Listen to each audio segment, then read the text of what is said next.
दोस्तों, ज्योतिष और पौराणिक ग्रंथों में युगों के माने अलग अलग है। हमारे पौराणिक ग्रंथों के अनुसार 4 युग होते हैं: सतयुग, त्रेतायुग, द्वापर और कलयुग।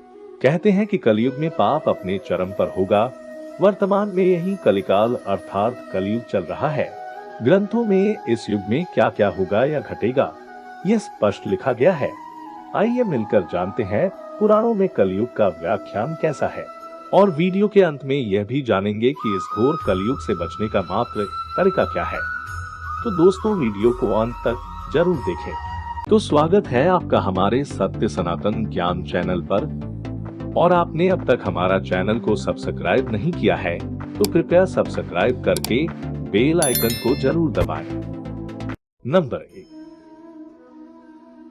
पुराणों में ये लिखा है कि जो व्यक्ति, संगठन या समाज वेद विरुद्ध आचरण कर भारत की धार्मिक और सांस्कृतिक एकता को खंडित करेगा, उसका आने वाले समय में समूल नाश हो जाएगा। पुराणकार मानते हैं कि जैसे जैसे कलयुग आगे बढ़ेगा वैसे वैसे भारत की गद्दी पर विरोधी लोगों का शासन होने लगेगा। ये ऐसे लोग होंगे जो जनता से झूठ बोलेंगे और अपने कुतर्कों द्वारा एक दूसरे की आलोचना करेंगे। इन लोगों का कोई धर्म नहीं होगा, ये सभी विधर्मी होंगे। ये सभी मिलकर भारत को तोड़ेंगे और अंत तक भारत को एक अराजक भूमि बनाकर छोड़ देंगे। नंबर 2, भागवत पुराण में लिखा है, जब सभी वेदों को छोड़कर मनुष्य संस्कार शून्य हो जाएंगे, तब ऐसे लोग सत्ता पर काबिज होंगे जो सबके सब परले सिरे के झूठे, अधार्मिक और स्वल्प दान करने वाले होंगे। दूसरे की स्त्री और धन हथिया लेने में ये सदा उत्सुक रहेंगे। ना तो इन्हें बढ़ते देर लगेंगी और ना ही घटते। इनकी शक्ति और आयु कम हो जाएगी। राजा के वेश में ये मलीच होंगे। छोटी बातों को लेकर ये क्रोध के मारे आग बबूला हो जाएंगे। लूट खसोट कर अपनी प्रजा का खून चूसेंगे। जब ऐसा शासन होगा तो देश की प्रजा में भी वैसा ही आचरण और भाषण की वृद्धि होगी। राजा लोग तो उनका शोषण करेंगे ही, आपस में भी वह एक दूसरे को उत्पीड़ित करेंगे और अंत सब के सब नष्ट हो जाएंगे। नंबर 3, भविष्योत्तर पुराण के अनुसार ब्रह्मा जी ने कहा है, नारद भयंकर कलयुग के आने पर मनुष्य का आचरण दुष्ट हो जाएगा और योगी भी दुष्ट चित्त वाले होंगे। संसार में परस्पर विरोध फैल जाएगा और विशेषकर राजाओं में चरित्रहीनता आ जाएगी। देश और गांव में कष्ट बढ़ जाएंगे। संत जन दुखी होंगे। अपने धर्म को छोड़कर लोग दूसरे धर्म का आश्रय लेंगे। देवताओं का देवत्व भी नष्ट हो जाएगा और उनका आशीर्वाद भी नहीं लगेगा।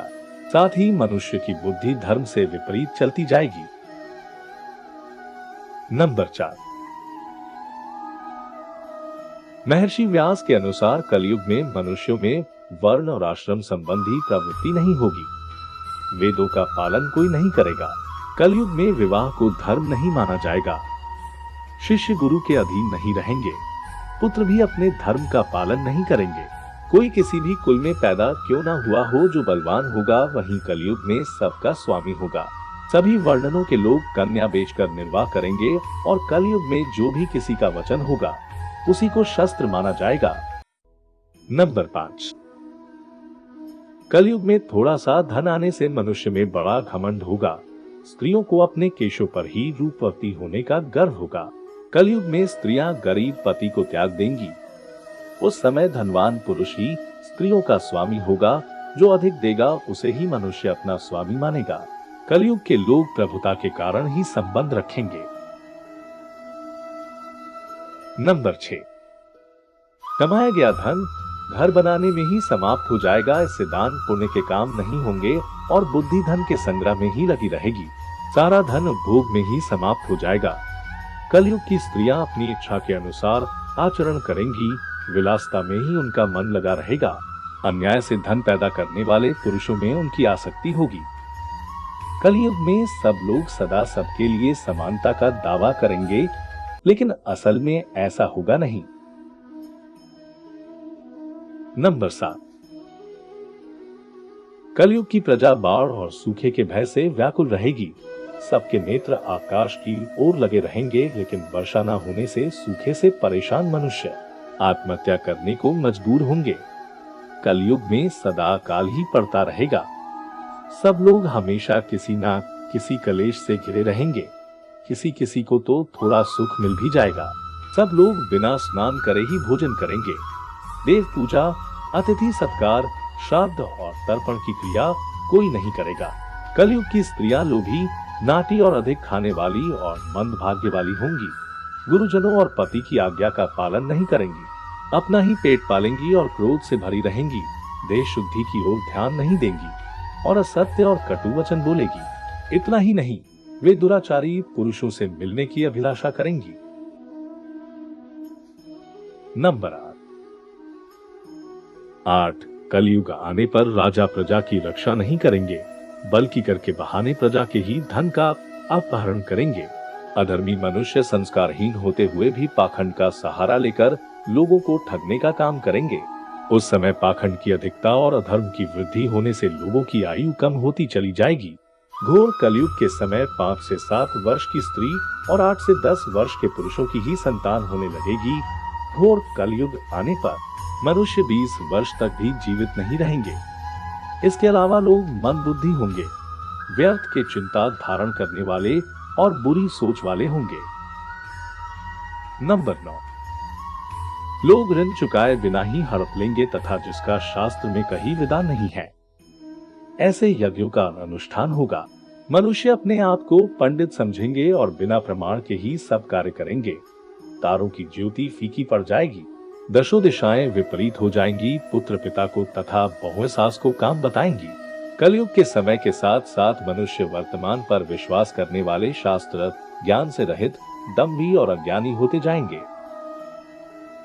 नंबर 10, श्रीमद् भागवत के 12 स्कंद में कलयुग के धर्म के अंतर्गत श्री सुखदेव जी परीक्षित से कहते हैं, जैसे जैसे घोर कलयुग आता जाएगा, वैसे वैसे उत्तरोत्तर धर्म, सत्य, पवित्रता, क्षमा, दया, आयु, बल और स्मरण शक्ति का लोप होता जाएगा।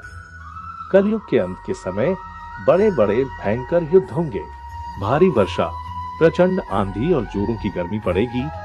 लोग खेती काट लेंगे, कपड़े चुरा लेंगे, पानी पीने का सामान और पेटियां भी चुरा ले जाएंगे। चोर अपने ही जैसे चोरों की संपत्ति चुराने लगेंगे, हत्यारों की भी हत्या होने लगेगी, लोगों की आयु कम होती जाएगी।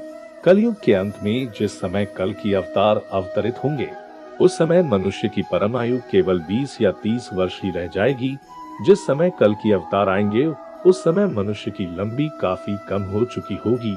तो अंत में इस घोर कलयुग से बचने का मात्र एक तरीका यह है कि व्यक्ति को वेदों की ओर लौट आना चाहिए और हरि कीर्तन करके खुद को सुरक्षित रखना चाहिए। क्या ये सब लक्षण आज हम सबके सामने नहीं है? कमेंट करके अपने विचार अवश्य बताएं। तो दोस्तों, उम्मीद करते हैं कि आपको हमारी आज की यह वीडियो पसंद आई होगी। वीडियो को लाइक और शेयर करने के साथ साथ ऐसे ही और भी धार्मिक, ज्ञानवर्धक और आध्यात्मिक जानकारियों के लिए हमारे YouTube चैनल सत्य सनातन ज्ञान को सब्सक्राइब करना ना भूलें। मिलते हैं अगले वीडियो में, तब तक के लिए नमस्कार।